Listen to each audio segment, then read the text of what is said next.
तो hello SOSC learners, कैसे हैं आप सभी। स्वागत है आप सभी का वीडियो में, क्योंकि आज की वीडियो बहुत ही ज़्यादा इंटरेस्टिंग होगी, क्योंकि मैं इसमें पढ़ाने वाला हूं आपको इसी चैप्टर का 7th पार्ट। क्योंकि देखो इसमें पार्ट्स तो काफ़ी सारे होंगे, अगर मैं इकट्ठे बनाऊंगा तो आप सच बता रहा हूँ बोर हो सकते हो पढ़ने में, लेकिन मैं आपको बिल्कुल बोर नहीं होने दूंगा। आपके लिए बहुत ही अच्छे तरीके से मैं वीडियो बनाऊंगा, और ये आज का जो टॉपिक होगा पार्ट 7 है ये आपके लिए, ठीक है। और वीडियो को पूरा देखना, एंड तक देना, काफ़ी ज़्यादा मज़ा आने वाला है और आपको समझ में भी आएगा। सबसे पहले वीडियो स्टार्ट करने से पहले मैं आपसे ये रिक्वेस्ट करूंगा कि सभी बच्चे अपने साथ कॉपी और पेन लेकर के बैठें और नोट्स बनाते चले, क्योंकि मैंने आपके लिए ये शॉर्ट नोट्स बनाए हैं जो कि आपके एग्जाम टाइम पर जब आप इन्हें पढ़ोगे ना तो आपको मज़ा ही आ जाएगा पढ़ने में, और बहुत ही जल्दी समझ में आ जाएगा और आपका सिलेक्शन हो जाएगा, ठीक है। तो कॉपी पेन लेकर के बैठो, पानी लेकर के बैठो आराम से, कोई दिक्कत वाली बात नहीं है। ध्यान से समझना, अच्छे से समझना। तो आज का जो हमारा लेक्चर होगा वो होगा सेल के ऊपर। Cell basic unit of life, ठीक है। सेल एक बेसिक यूनिट ऑफ लाइफ है। सबसे पहले मैं आपको बताता हूं, देखो बेसिक यूनिट ऑफ लाइफ मतलब कि सेल में ही हर एक काम होता है। बेसिक यूनिट ऑफ लाइफ, अब जैसे मैं किडनी की यूनिट बताऊं ना तो नेफ्रॉन होती है, नेफ्रॉन में ही सारी फिल्ट्रेशन होती है। ऐसे ही क्या होता है, जैसे हमारी सेल होती है ना, जैसे ये सेल है हमारे पास, ये जो सेल है ना, इसमें क्या होता है, यही हमारी बेसिक यूनिट ऑफ लाइफ होती है, ठीक है। ये हमारी बेसिक यूनिट ऑफ लाइफ होती है। इसमें सारे काम होते हैं, जैसे कि मान लीजिए कोई भी सब्सटेंस का अंदर आना, कोई भी सब्सटेंस का अंदर जाना, है ना, सारा किस में होता है, सेल में होता है। आपने सेल की पिक्चर भी देखी होगी विद फोटोज, में सब चीज़ के साथ आपको पढ़ाऊंगा, तो ध्यान से समझना। सारे जो हमारी बॉडी के काम होते हैं वो हमारे किस में होते हैं, सेल में होते हैं। जैसे खाने का अंदर जाना, खाने का बाहर आना, पानी का अंदर जाना, गैसेस का एक्सचेंज होना, सभी काम किसके अंदर होते हैं, हमारे सेल्स के अंदर होते हैं। ये आपको पता होगा, ठीक है। और ये अगर नहीं पता तो आप इस वीडियो से जान सकते हैं। देखिए, तो आइए स्टार्ट करते हैं। सबसे पहले मैं आपके लिए बात करूंगा कि जो स्टडी ऑफ सेल होता है साइटोलॉजी, ठीक है। साइटोलॉजी होती है स्टडी ऑफ सेल। तो ध्यान रखना, देखो ये भी क्वेश्चन बन सकता है कि what is the study of cell, तो इसीलिए मैंने यहाँ पर ये भी मेंशन कर दिया है, तो आप ध्यान से पढ़ लेना इसको।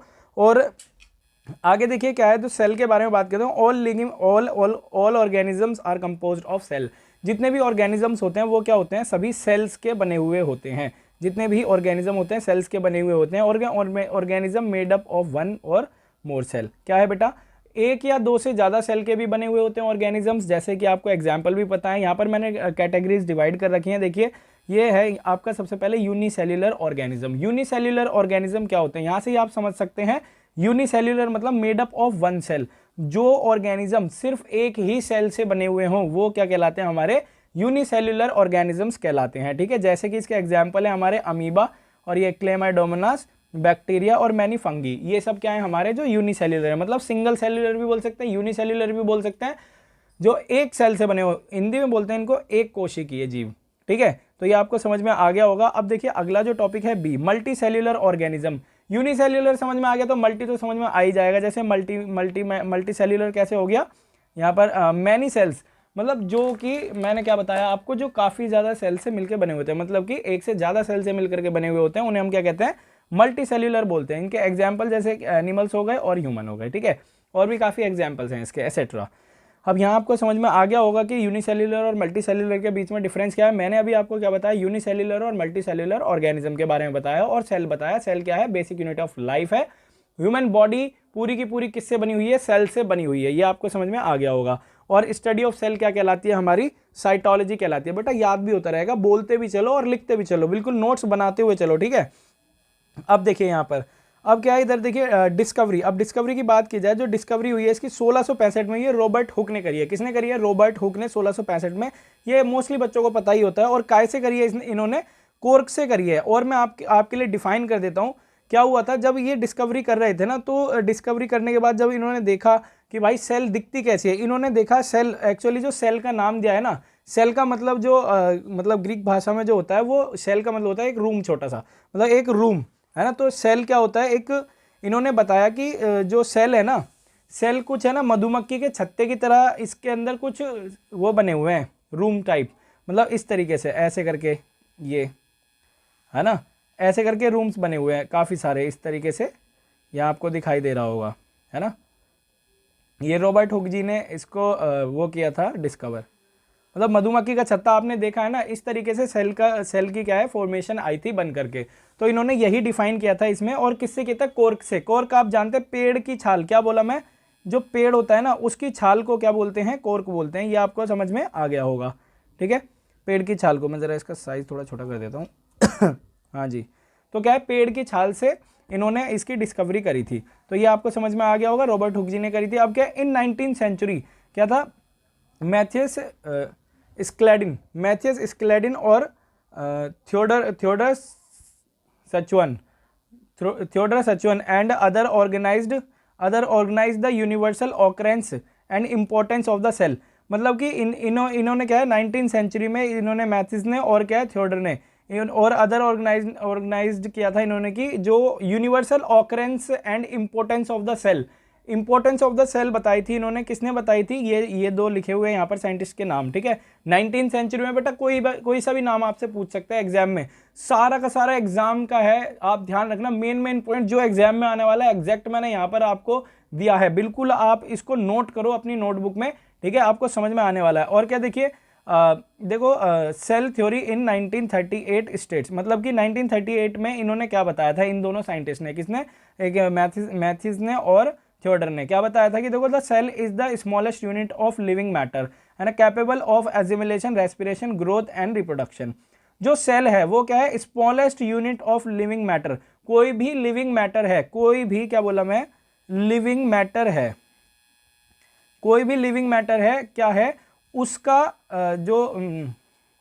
ये स्मॉलेस्ट यूनिट है, मतलब जैसे सिंपल हमारी बॉडी की smallest unit is called cell, ठीक है, सेल ही है। और कैपेबल किसमें है, ये एजिमिलेशन, रेस्पिरेशन, ग्रोथ और रिप्रोडक्शन, ये जितने भी प्रोसेस हैं, एजिमिलेशन हो गया, रेस्पिरेशन, ग्रोथ और रिप्रोडक्शन के लिए रेस्पॉन्सिबल होती है, ठीक है। इसके ही अंदर होते हैं सब कुछ, ये आपको पता है ना। और बाकी इनके बारे में, ये जो रेस्पिरेशन है, एजिमिलेशन और रिप्रोडक्शन, इनके बारे में आगे और अगले पार्ट्स में मैं डिफाइन करूंगा काफ़ी अच्छे से, तो वीडियो में बने रहें, ठीक है। अगर आपको समझ में आ रहा है तो वीडियो को लाइक करना बिल्कुल भी ना भूलें, ठीक है, और चैनल को सब्सक्राइब कर ही लें। अब देखिए अगली बात क्या बोली गई कि the cell can live independently and reproduce its own kind. मतलब सेल क्या है, इंडिपेंडेंटली रह सकती है, इंडिपेंडेंटली, और ये क्या है, अपना एक काइंड और बना सकती है। सेल डिवीजन भी अभी आगे पढ़ेंगे, सेल डिवाइड होकर के क्या करती है, अपने जैसी एक और सेल बना लेती है, ठीक है। तो ये मैं आपको बताया अभी। क्या हुआ बेटा, 1938 में दो थ्योरी आई थी इसकी। क्या आई थी, सबसे पहले ये स्मॉलेस्ट यूनिट है, ठीक है, इसके अंदर काफ़ी सारे प्रोसेस होते हैं जैसे कि assimilation, respiration, growth and reproduction, ये होते हैं। और cell can live independently, reproduce its own kind, मतलब ये अपना ही दूसरा भी बना सकती है सेल, ये आपको समझ में आ गया होगा। अब देखिए बात करते हैं यहाँ मैक्स स्कुड्स 1861 में क्या बताया इन्होंने, है ना, propose that living matter of an organism is protoplasm. तो भाई जो मैक्स स्क्विड्स है ना, इनके नाम याद रखने हैं आपको, ठीक है, नाम याद रखने हैं। मैक्स स्क्विड्स ने 1661 में 1661 कह रहा हूँ, 1861 में 1868 में क्या बताया इन्होंने, प्रोटोप्लाज्म, है ना। प्रपोज क्या, लिविंग मैटर जो होता है वो क्या है, उसके अंदर क्या होता है, प्रोटोप्लाज्म होता है। प्रोटोप्लाज्म आखिरकार होता क्या है, साइटोप्लाज्म और ओह यार ये स्पेलिंग कैसे गलत हो गई इसकी, ये साइटोप्लाज्म है, ठीक है, यहाँ पर। तो ये साइटोप्लाज्म, देखिए ये साइटोप्लाज्म एंड न्यूक्लियस, ये साइटोप्लाज्म और न्यूक्लियस से मिलकर के बना हुआ होता है प्रोटोप्लाज्म। मतलब हमारी जो सेल होती है ना, मान लीजिए ये हमारी सेल है, ऐसे करके ये मैं एक सेल का स्ट्रक्चर बनाता हूँ आपके लिए। ये हो गई हमारी प्लाज्मा मेम्ब्रेन, न्यूक्लियर मेम्ब्रेन, और ये हो गया हमारा न्यूक्लियस, ठीक है। तो यहाँ ये देखो इसमें क्या बोला है, न्यूक्लियस, एक तो ये न्यूक्लियस हो गया, और इसके अंदर यहाँ ये वाला जो एरिया है ना, ये वाला, ये क्या है, ये साइटोप्लाज्म है। इन दोनों को मिलाकर के हम क्या बोलते हैं, प्रोटोप्लाज्म। ये हर एक लिविंग मैटर में होता है, ये आपको समझ में आ गया होगा, ठीक है। ध्यान रखना, प्रोटोप्लाज्म आगे बहुत जगह आने वाला है, तो इस चीज को बिल्कुल आपको बकायदा ध्यान रखना है। अब देखिए टाइप ऑफ द सेल की बात करते हैं, types of the cell. Cell के कितने टाइप होते हैं, सेल के दो टाइप होते हैं, एक तो प्रोकैरियोटिक सेल, एक यूकैरियोटिक सेल। प्रोकैरियोटिक सेल कौन सी सेल होती हैं, देखिए यहां पर सेल विदाउट डेफिनेट न्यूक्लियस। बस आपको क्या ध्यान रखना, प्रोकैरियोटिक सेल क्या होती हैं, जिनके अंदर न्यूक्लियस नहीं होता, डेफिनेट न्यूक्लियस नहीं होता, ठीक है, डेफिनेट न्यूक्लियस नहीं होता। और क्या, nucleus is not bounded with the nuclear membrane, और इसके अंदर न्यूक्लियर मेम्ब्रेन नहीं होती, और बाउंडेड कहां से होगा, मतलब कि आप कह सकते हैं कि ये जो सेल बनती है ना, इसके अंदर ये नहीं होती, ये वाली, ठीक है। तो भाई यहाँ पर ये डेफिनेट नहीं होता, कभी इधर जाता है, कभी उधर जाता है, इधर उधर भटकता रहता है इसमें। तो और क्या एग्जाम्पल कैसे हो जाएंगे, जैसे बैक्टीरिया, ब्लू ग्रीन एल्गी और PPLO, ठीक है, ये भी आपको समझ में आ गया होगा प्रोकैरियोटिक सेल किसे कहते हैं। अब बात करते हैं यूकैरियोटिक सेल की। यूकैरियोटिक सेल कौन सी होती हैं, देखिए यूकैरियोटिक सेल ये इसमें क्या होता है, डेफिनेटली ऑर्गेनाइज न्यूक्लियस। इनके अंदर क्या होता है, न्यूक्लियस होता है, मतलब कि ये सेल बनाई हमने, ये सेल मेम्ब्रेन हो गई और ये हो गई न्यूक्लियर मेम्ब्रेन और ये हो गया न्यूक्लियस। इसके अंदर न्यूक्लियर मेम्ब्रेन पाई जाती है, क्या पाई जाती है, न्यूक्लियर मेम्ब्रेन इसमें पाई जाती है। ठीक है, देखो ऑर्गेनाइज न्यूक्लियर मेम्ब्रेन और डेफिनेट न्यूक्लियर ऑर्गेनाइज न्यूक्लियस और डेफिनेट न्यूक्लियर मेम्ब्रेन, ये लिखा ना, definite nuclear membrane which surrounded the organic material and has membrane bonded cell organ, मतलब कि ऑर्गेनल्स। इसमें क्या होती है, ये आपकी डेफिनेट न्यूक्लियर मेम्ब्रेन होती ही है और कहता है सराउंडेड जेनेटिक मटेरियल। इसके अंदर है ना जेनेटिक मटेरियल होते हैं, उनके बारे में आगे बताऊंगा आपको, जैसे क्रोमोसोम्स हो गए, है ना, क्रोमेटिन मटेरियल, जीन्स, इन सब के बारे में आगे भी बताऊंगा, जो इसके न्यूक्लियर मेम्ब्रेन के अंदर ये बाउंड रखती है उनको। और फिर बाद में क्या बताया इसमें कि इसके अंदर ऑर्गेनल, यहाँ पर इसके बाहर इस जगह पर क्या होते हैं, ऑर्गेनल जो साइटोप्लाज्म में पाए जाते हैं। ये आपको अच्छे से समझ में आ रहा होगा। ठीक है, और क्या है, एज माइटोकॉन्ड्रिया। एग्जाम्पल देखिए, माइटोकॉन्ड्रिया, लाइसोसोम और क्लोरोप्लास्ट, ये भी आपने पढ़ा होगा करीब अपनी 7th और 8th की क्लास में भी। अभी तो आप 8th में ही है, आपने पढ़ लिया होगा अपनी बुक में। ठीक है, अगर नहीं पढ़ा तो बेटा दोबारा जाके पढ़ो, एकदम बहुत ही ज़्यादा इंपॉर्टेंट चीज़ है ये। ठीक है, क्योंकि बेस आपका पक्का होना चाहिए जब भी एसओएससी का एग्जाम क्लियर होगा। एग्जाम्पल देखो, animal cell, plant cell, fungi, algae etcetera, ये सब इसके एग्जाम्पल्स हैं। अब देखिए स्ट्रक्चर ऑफ द सेल, अगर बात की जाए structure of the cell, difference between the cell, सबसे पहले यहाँ देखिए जो सेल है हमारी, सेल का क्या है स्ट्रक्चर, मैं आपको यहाँ दिखाता हूँ, जरा मैं कलर ले लेता हूँ, रेड कलर ले लेता हूँ। देखिए, तो देखिए इसमें यहाँ पर सेल दी गई है, एक तो ये एनिमल सेल है और प्लांट सेल है। सबसे बड़ा डिफरेंस क्या है एनिमल और प्लांट सेल में, ये आपको ध्यान रखना है कि देखिए एनिमल सेल में है ना, सेल वॉल नहीं होती, क्या नहीं होती, सेल वॉल नहीं होती, लेकिन प्लांट सेल में सेल वॉल होती है।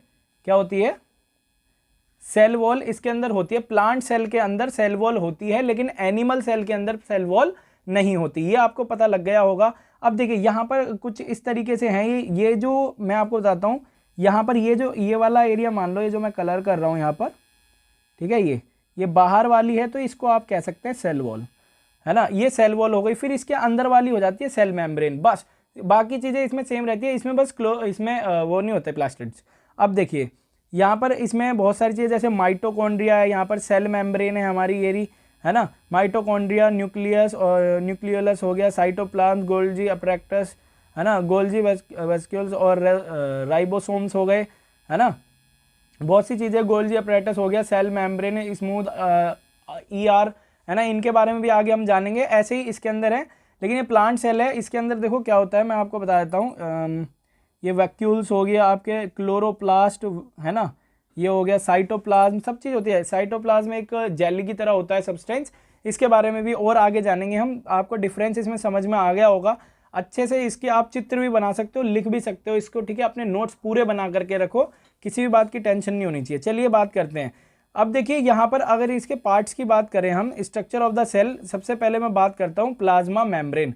अगर प्लाज्मा मेम्ब्रेन को देखो डिफाइन करते हैं यहाँ पर, प्लाज्मा मेम्ब्रेन आखिर है क्या, ठीक है।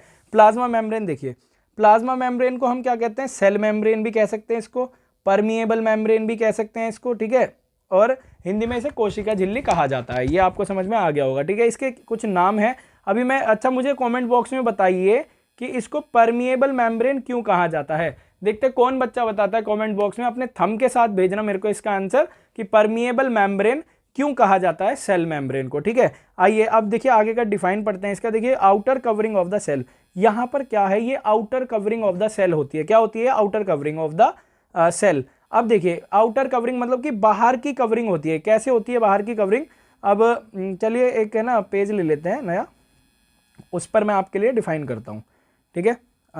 इस वाले पेज पर मैं डिफाइन करता हूँ। देखिए ऐड करते हैं, हाँ, तो ये आ गया हमारा नया पेज। और अभी हम हैं किस पेज पर, अभी इस वाले पेज पर हैं, हाँ ठीक है। थोड़ा इसको जूम इन कर देते हैं, जूम आउट, सॉरी। अब देखिए, अब मैं क्या बताने वाला था आपको, सेल मेम्ब्रेन बताने वाला था। आप क्या करो, अपनी नोटबुक पर ऐसे करके एक सेल बना लो, सेल का स्ट्रक्चर बना लो इस तरीके से, ठीक है। देखिए जो ये वाला जो पोर्शन है ना, ये वाला जो पोर्शन है, इसको हम क्या बोलते हैं, सेल मेम्ब्रेन बोलते हैं। क्या बोलते हैं इसको हम, सेल मेम्ब्रेन कहते हैं इसे, सेल मेम्ब्रेन कहते हैं इसे, ठीक है। सेल मेम्ब्रेन होती है, ये क्या होती है, आउटर कवरिंग होती है। ये सेल के अंदर जितना भी यहां पर सामान है ना, ये पूरा का पूरा इसको आउटर कवरिंग करके रखती है। इसका काम क्या होता है, सेल का काम होता है कि जो बाहर का मटेरियल है ना, उसको इंटरनल एनवायरनमेंट से सेपरेट रखना, अलग रखना, ठीक है। हर एक सेल अपने आप को सेपरेट रखती है just because of what, cell membrane. ये आपको समझ में आया होगा, ठीक है। आइए और भी हम बात करते हैं इसकी। यहाँ पर देखो ये क्या बोला है इसने कि हमारे पास ये outer covering of the cell होती है। अब क्या, it separates its content from the surrounding medium, मतलब आसपास के मीडियम से क्या करती है, भी अंदर के मीडियम को सेपरेट रखती है। मतलब कि सेल है जो अंदर के मीडियम को क्या रखती है, एकदम सेपरेट रखती है। जैसा कि मैंने अभी यहाँ पर आपको बताया था, ये मान लीजिए यहाँ कुछ भी है हमारी बॉडी के अंदर, ठीक है, लेकिन ये जो सेल मेम्ब्रेन है ना, ये इसके अंदर परमिशन देने के बाद ही जाएगा भाई, है ना, अलग रखेगी। मान लीजिए दो सेल हैं ऐसे करके, एक सेल ये रही, एक सेल ये रही, तो दोनों को सेपरेट रख रही है कौन, सेल मेम्ब्रेन। जैसे कि मान लीजिए हमारा, जैसे मैं इस कमरे में बैठा हूं और ये दीवार क्या हो गई, इसकी सेल मेम्ब्रेन हो गई, ठीक है, झिल्ली। समझ में आ गया होगा आपको। अब देखिए आगे क्या है, इसमें बोला गया है हमसे कि इट सेपरेट्स, ये हो गया। अब क्या है, the thin and porous membrane. ये थिन एंड पोरस मेम्ब्रेन होती है, इसके अंदर ना छोटे छोटे छेद होते हैं ऐसे ऐसे करके, है ना, छोटे छोटे क्या होते हैं, इसके अंदर छेद होते हैं इस तरीके से, ये ऐसे यहाँ पर ये छोटे छोटे छेद होते हैं। ये इन्हीं पोर्स में क्या होता है, जो भी हमारा फूड मटेरियल होता है, आउटर और इनर मटेरियल होता है, वो एक्सचेंज होता है, बाहर और अंदर जाता है, ठीक है। कभी ये बाहर अंदर जाता है और बाहर आता है, ठीक है, इन पोर्स की वजह से, ठीक है। अब देखिए और क्या है यहाँ पर, देखो semipermeable membrane allow selectively permeable membrane to necessary material. मतलब कि परमिएबल मेम्ब्रेन, सबसे पहले मैं आपको बता दूं इसको परमिएबल मेम्ब्रेन क्यों कहा जाता है। इसको परमिएबल मेम्ब्रेन, जो सेल मेम्ब्रेन है, प्लाज्मा मेम्ब्रेन है, इसको परमिएबल मेम्ब्रेन इसलिए कहा जाता है क्योंकि ये क्या करती है, परमिशन देती है हर एक सब्सटेंस को अंदर आने के लिए, सेल के अंदर आने के लिए और सेल के बाहर जाने के लिए क्या करती है, ये परमिशन देती है। क्या करती है, ये परमिशन देती है, ठीक है, जिससे सेल के अंदर कोई भी मटेरियल होता है वो क्या होता है, वो अंदर जाता है या तो फिर अंदर से बाहर आता है। किस वजह से, परमिएबल मेम्ब्रेन, इसीलिए इसको परमिएबल मेम्ब्रेन भी कहा जाता है। समझ में आ गया होगा आपको। अब देखिए आगे क्या बोला गया है कि provides the mechanical support and external protection to the protoplasm. ये लो जी, अभी मैंने प्रोटोप्लाज्म बोला था ना आपको, ये प्रोटोप्लाज्म को क्या करता है, प्रोटेक्शन देता है। क्या करता है, प्रोटेक्शन, मतलब कि वही अंदर से कवर करके रखता है ना। जैसे मान लीजिए बाहर बारिश हो रही है इस रूम के अंदर, है ना, और इन दीवारों ने क्या कर रखा है, हमें बचा रखा है ना। मतलब कि जो प्रोटोप्लाज्म है, हम इस घर के अंदर हैं और सेल मेम्ब्रेन इस घर की चार दीवारी है। ऐसे ही सेल में अगर कंपैरिजन किया जाए तो यहाँ पर प्रोटोप्लाज्म है, ये इधर न्यूक्लियस और ये साइटोप्लाज्म, और इसको बचाने का काम कौन कर रहा है, हमारी ये सेल मेम्ब्रेन कर रही है। ये आपको समझ में आ गया होगा अच्छे से, ठीक है। अब समझ में आ गया तो फटाफट वीडियो को लाइक कर दो, ठीक है। अब बात करते हैं अगले टॉपिक की। देखिए सेल मेम्ब्रेन हो गई, अब बात करते हैं माइटोकॉन्ड्रिया। आखिरकार माइटोकॉन्ड्रिया होती क्या है, देखिए माइटोकॉन्ड्रिया क्या है। माइटोकॉन्ड्रिया देखो, सबसे पहले बात की जाए, powerhouse of the cell कहा जाता है इसको भाई साहब। क्या कहा जाता है, बिल्कुल powerhouse of the cell की, हाँ जी, बॉडी का पावर हाउस है, यहीं से सारी बिजली क्रिएट होती है। बिजली मतलब एनर्जी क्रिएट होती है जो हमारी बॉडी को प्रोवाइड की जाती है, ठीक है। तो देखिए यहाँ पर powerhouse of the cell कहते हैं माइटोकॉन्ड्रिया को। माइटोकॉन्ड्रिया का ये यहाँ पर ये मैंने दे रखा है आपको, आप देख सकते हैं। ये इसका ये इमेज है माइटोकॉन्ड्रिया की, इस तरीके से है कुछ, है ना। इसके अंदर देखो डीएनए हो गया, है ना, ज़रा मैं इसको बड़ा कर लेता हूँ, हाँ जी, देखिए, हाँ, तो देखो माइटोकॉन्ड्रिया है, ये powerhouse of the cell होता है ये। और इसके अंदर और क्या है, देखो देखो एक्सट्रीमली स्मॉल ऑर्गन, मतलब क्या होता है, ये काफ़ी छोटा ऑर्गन होता है लेकिन काम बहुत अच्छा होता है इसका। एनर्जी हमारी बॉडी में इसी वजह से आती है। जो मैं आपके सामने बोल रहा हूँ, आप सुन रहे हो, आप लिख रहे हो, ये किस वजह से हो रहा है, क्योंकि आपकी बॉडी की जो सेल है, सेल के अंदर माइटोकॉन्ड्रिया नाम का एक ऑर्गेनेल है, इन्हें सेल ऑर्गेनेल कहा जाता है, ठीक है। और देखिए इसके अंदर क्या है हमारे पास, देखो डबल मेम्ब्रेन, रॉड लाइक और स्पैरिकल। इसके अंदर डबल मेम्ब्रेन होती है, ठीक है। एक मेम्ब्रेन इसकी ये है और एक मेम्ब्रेन ये वाली है, आपको दिख रहा होगा, मैं रेड कलर से करता हूँ, ये वाली, ठीक है। ये इसकी दो मेम्ब्रेन होती है। अब क्या, देखो आउटर मेम्ब्रेन होती है ना, जो इसकी आउटर मेम्ब्रेन है वो क्या होती है, स्मूथ होती है। आउटर क्या होती है, स्मूथ होती है। Inner membrane has many foldings called cristae, ठीक है, क्रीसिया कहा जाता है जो अंदर की फोल्डिंग है। और इसका जो क्रीसिया है ना, ये इनर मेम्ब्रेन है, ये इसके साइज को भी इंक्रीज करती है, ठीक है। और क्या mitochondria are the site of energy release, mitochondria से ही क्या होता है, एनर्जी को रिलीज किया जाता है, ठीक है। और क्या है, in the form of ATP, मतलब एटीपी के फॉर्म में माइटोकॉन्ड्रिया से एनर्जी को बाहर भेजा जाता है, ठीक है। हमारी बॉडी को जो एनर्जी मिलती है किसकी फॉर्म में मिलती है, एटीपी की फॉर्म में मिलती है, एटीपी के रूप में एनर्जी मिलती है। और एटीपी की फुल फॉर्म क्या है, एडेनोसाइन ट्राइफॉस्फेट। ये आपको समझ में आ गया होगा।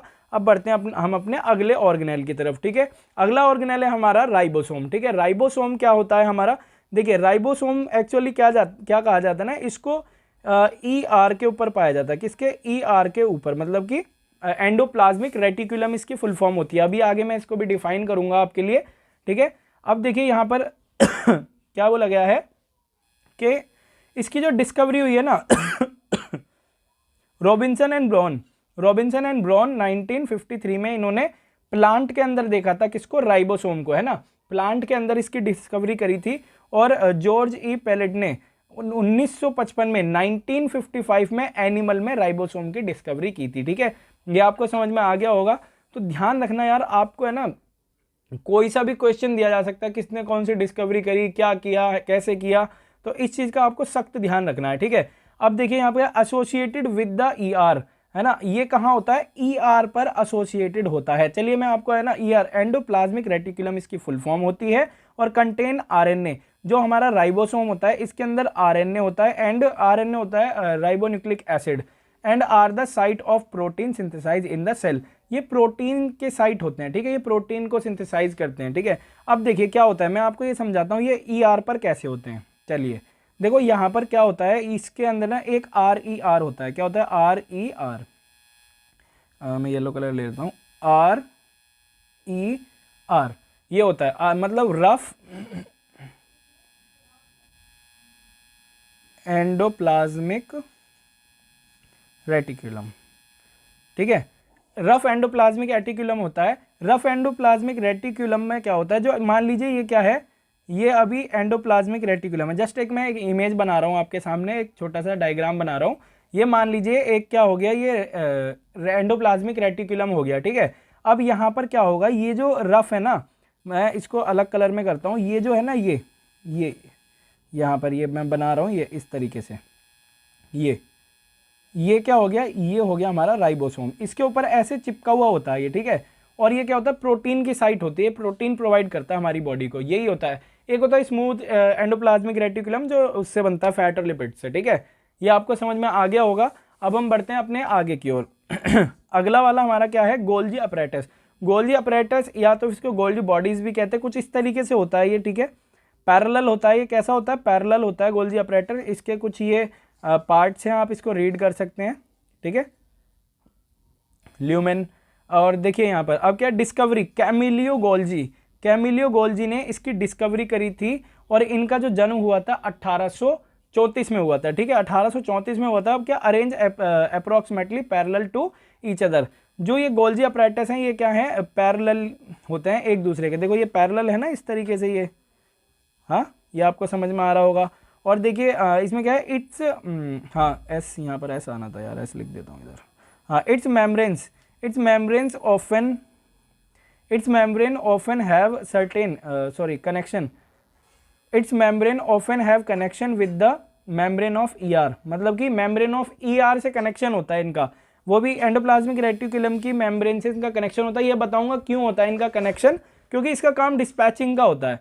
और देखिए material synthesize near the ER packaged and dispatch to various target side. देखिए यहाँ पर various target side and outside the cell through the Golgi apparatus.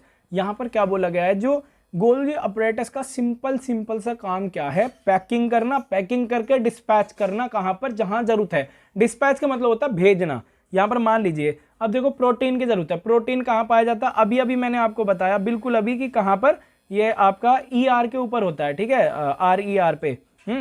तो देखिए इसको क्या करेगा, ये उठाएगा यहाँ से, मतलब कि ये जो है ये एंडोप्लाज्मिक रेटिकुलम के पास जाएगा और यहाँ से पैक करेगा इसको, जो भी हमारा फूड मटेरियल है उसको डिस्पैच करेगा, मतलब क्या करेगा, भेजेगा, डिस्पैच करेगा। फिर उसको कहाँ पर, अलग अलग साइट में, बॉडी जहाँ पर हमारी बॉडी को जरूरत होगा वहाँ पर, ठीक है। ये काम है गोल्जी अपैरेटस का। अब देखो इसका फंक्शन, स्टोरेज, मॉडिफिकेशन, अभी बताया, स्टोरेज करना, मॉडिफिकेशन करना, ठीक है, पैकेजिंग करना और प्रोडक्शन इन वेसिकल्स। और देखिए Golgi apparatus is also involve in the formation of lysosome, ये लाइसोसोम भी बनाता है। अभी लाइसोसोम मैं आपको आगे वाले इसी में ही बताऊंगा, इसी लेक्चर में बताऊंगा, तो ध्यान रखना। और देखो जब गोल्जी अपैरेटस को कहाँ प्लांट में देखा जाता है तो उसको डिक्टिसोम बोलते हैं। बेटा क्वेश्चन बन सकता है इससे, बहुत ही इंपॉर्टेंट है ये कि डिक्टिसोम बन सकता है। गोल्जी अपैरेटस को कहाँ कहा जाता है? प्लांट में डिक्टिसोम कहा जाता है गोल्जी अपैरेटस को। आपके present in all eukaryotic cell, eukaryotic cell में कहाँ होता है? ये प्रेजेंट होता है। चलिए जल्दी से बताइए यूकैरियोटिक सेल कौन सी होती है, मैंने अभी डिफाइन भी किया है। आइए अब देखो सेंट्रोसोम की बात की जाए, जो सेंट्रोसोम होते हैं वो क्या है भाई साहब? सीधा सा एक काम ध्यान रख लो सेंट्रोसोम का, सेल डिवीजन। क्या बोला मैं? ये सेल डिवीजन के काम में आते हैं। किस में आते हैं ये काम? सेल डिवीजन में काम आते हैं, ठीक है। फाउंड इन मोस्ट एनिमल्स, क्या बोला मैं? Found in most animal, dense area of protoplasm, sorry P नहीं लिखा यहाँ पर, हम लिख देते हैं पी, हाँ। तो प्रोटोप्लाज्म हो गया, ठीक है। ये protoplasm, dense area of protoplasm होता है इनके अंदर। और देखो lies close to the nucleus, ये न्यूक्लियस के पास पाए जाते हैं। अब क्या? Centrosome contain 2 cylindrical structure called centrioles. इनके अंदर कुछ 2 सिलेंड्रिकल स्ट्रक्चर होते हैं, कुछ इस टाइप से। क्या होते हैं? सिलेंड्रिकल स्ट्रक्चर होते हैं जिनका नाम क्या होता है? सेंट्रोल्स। क्या होता है इनका नाम? सेंट्रोल्स होता है, ठीक है। अब क्या? Play an important role in cell division, ये सेल डिवीजन में बहुत ही ज़्यादा इंपॉर्टेंट रोल प्ले करते हैं। जब सेल डिवाइड होती है ना तो सेंट्रोसोम की वजह से ही होती है, ठीक है। और देखो क्या है, स्पीसीज लैकिंग सेंट्रोम्स, सॉरी सेंट्रोसोम्स, यार किसने मिस बिटवीन सेंट्रोसोम्स, हाँ।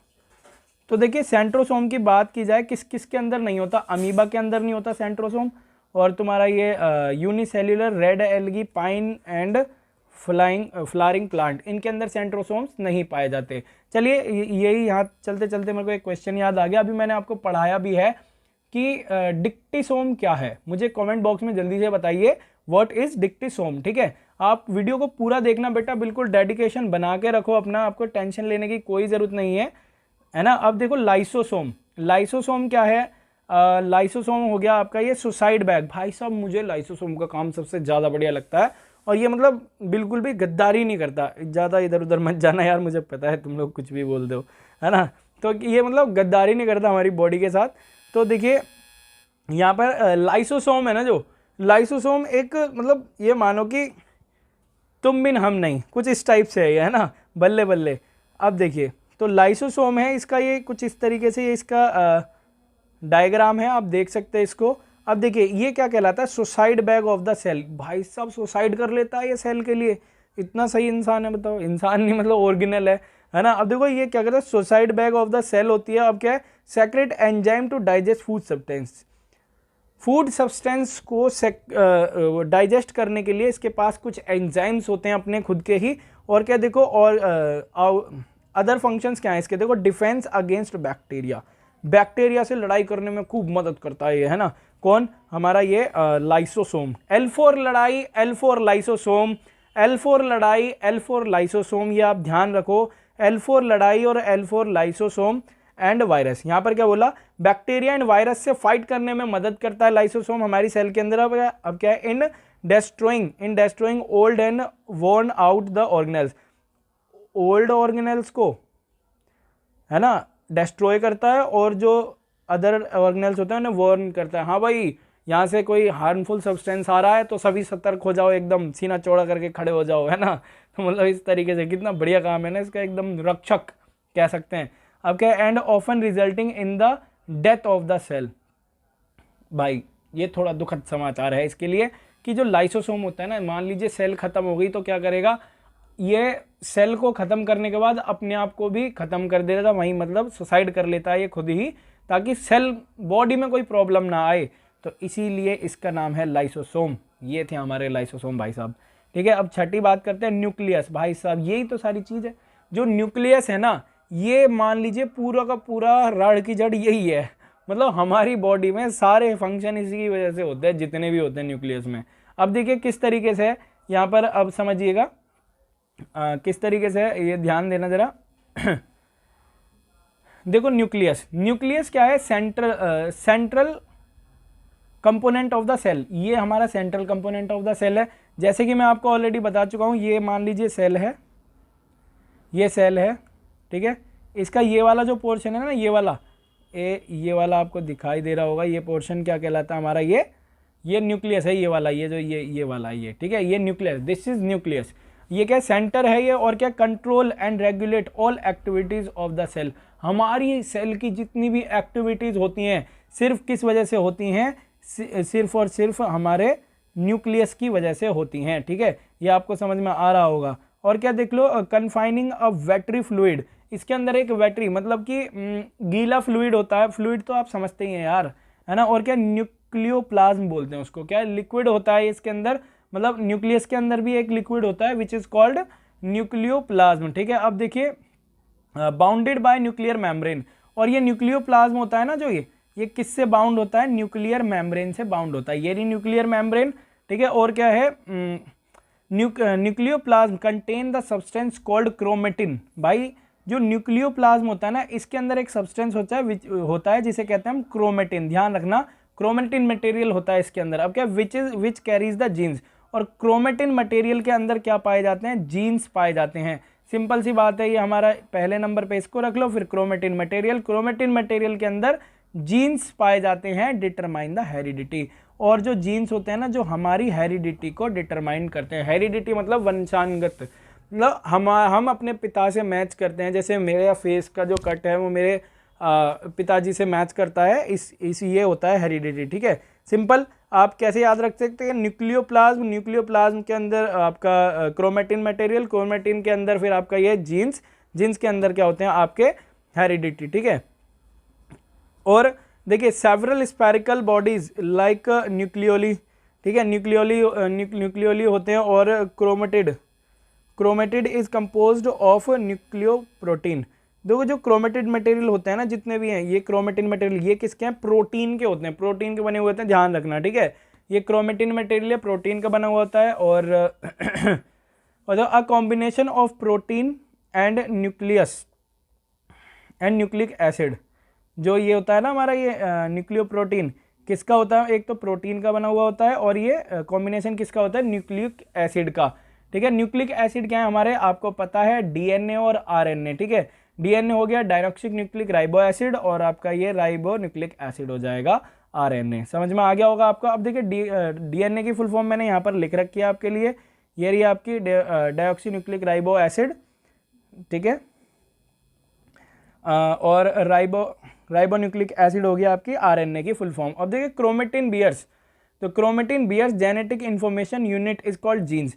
क्रोमेटिन जो है ना, क्रोमेटिन है वो क्या करता है, उसके अंदर जीन होते हैं, जो क्या है, यूनिट है हमारी, इंफॉर्मेटिव यूनिट है, मतलब हमारी इंफॉर्मेशन यूनिट क्या है, जीन्स, ठीक है। और जीन्स किसके अंदर होते हैं, क्रोमेटिन क्रोमोसोम, कुछ भी कह लो आप इनको, ठीक है। और देखिए the various cellular activity are controlled by the nucleus through its chromosome. क्या बोले, जितनी भी वेरियस सर्कुलर कह रहा हूँ, the various cellular activities are controlled by nucleus. जो सेल्यूलर एक्टिविटी, जितनी भी सेल के अंदर एक्टिविटीज होती हैं वो किससे कंट्रोल होती हैं, न्यूक्लियस से कंट्रोल होती हैं, है ना। और इट्स क्रोमोसोम, और इसके अंदर क्रोमोसोम होता है उससे। अब देखिए क्रोमोसोम, बहुत देर से मैं चिल्ला रहा हूँ क्रोमोसोम, आखिर क्रोमोसोम है क्या। क्रोमोसोम की हम बात करते हैं बेटा, रुके रहना वीडियो में, क्योंकि आपके लिए ही बना रहा हूँ मैं, क्योंकि देखो टाइम कम है, आपको ज़्यादा से ज़्यादा देखना है। अब देखिए क्रोमोसोम्स, आइए क्रोमोसोम की बात करें। Chromosome rod shaped structure visible under the light microscope during the cell division के थ्रू आपको दिखते हैं ये रोड लाइक स्ट्रक्चर, मतलब ये कुछ इस तरीके से होते हैं ये, ठीक है।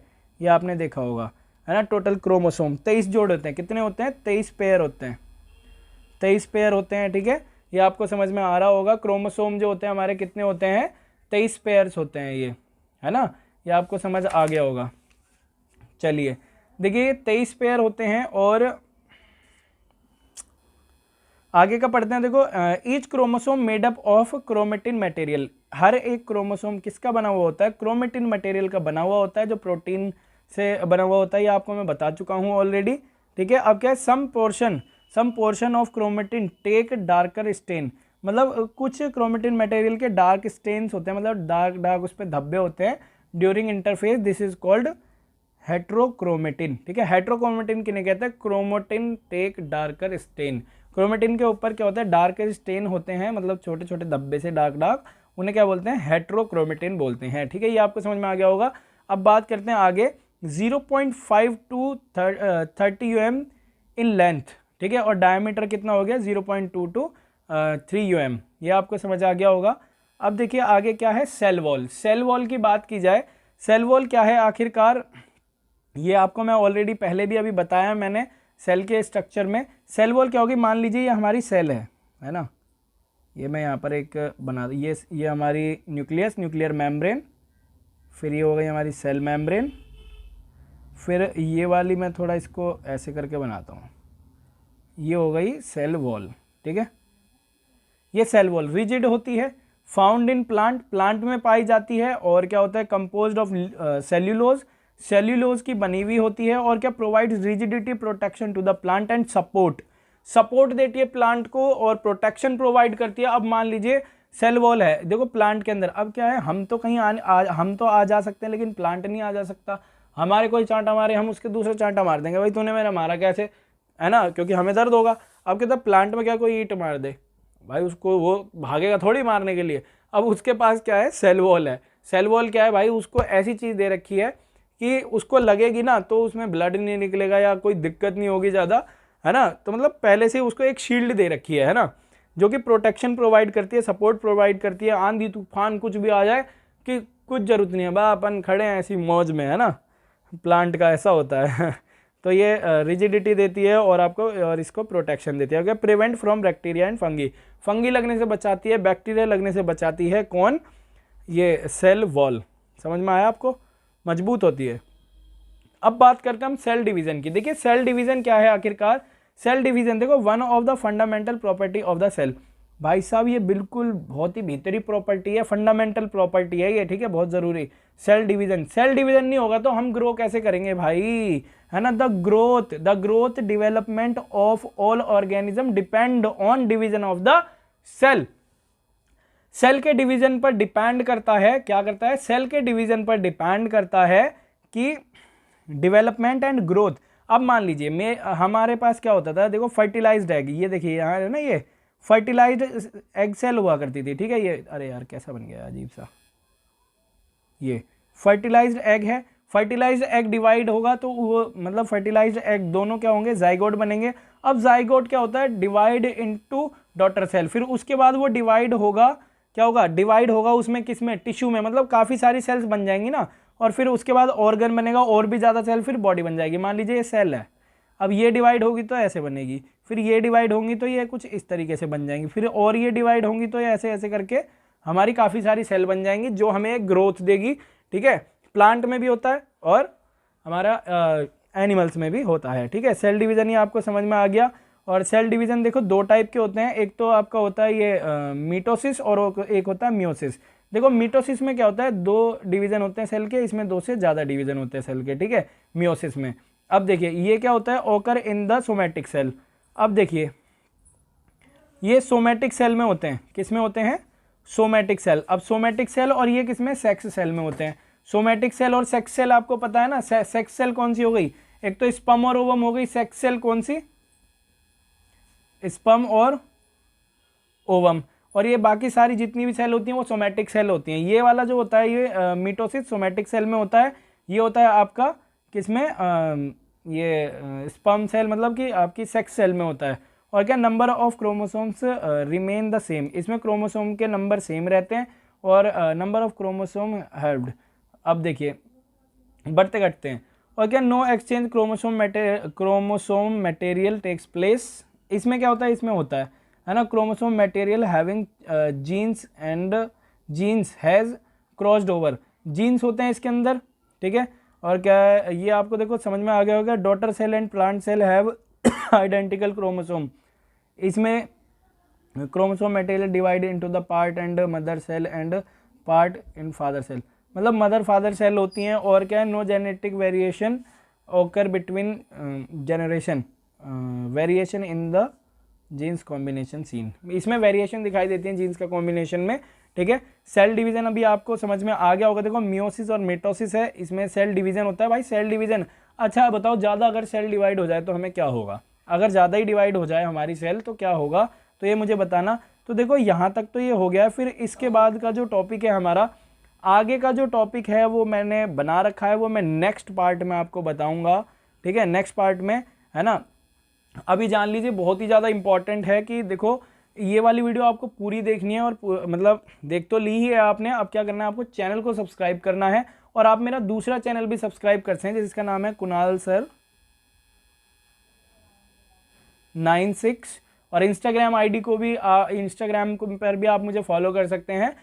SOSE लर्नर्स के नाम से मेरी इंस्टाग्राम आईडी है, ठीक है। तो आप फॉलो करो, लाइक करो, और चैनल को सब्सक्राइब करो, और ज़्यादा से ज़्यादा वीडियोस को देखो, और जल्दी से अपना सिलेक्शन पाओ यार। देखो आपके लिए ये सब कुछ जितना भी है ऑलरेडी मैं आपको करा भी चुका हूँ, पहले वाला पार्ट भी, और उसमें कैसा रहा, ये वाला कैसा रहा, तो मुझे ज़रूर बताएं। तो मिलते हैं नेक्स्ट पार्ट में अपने। थैंक यू, जय हिंद, जय भारत।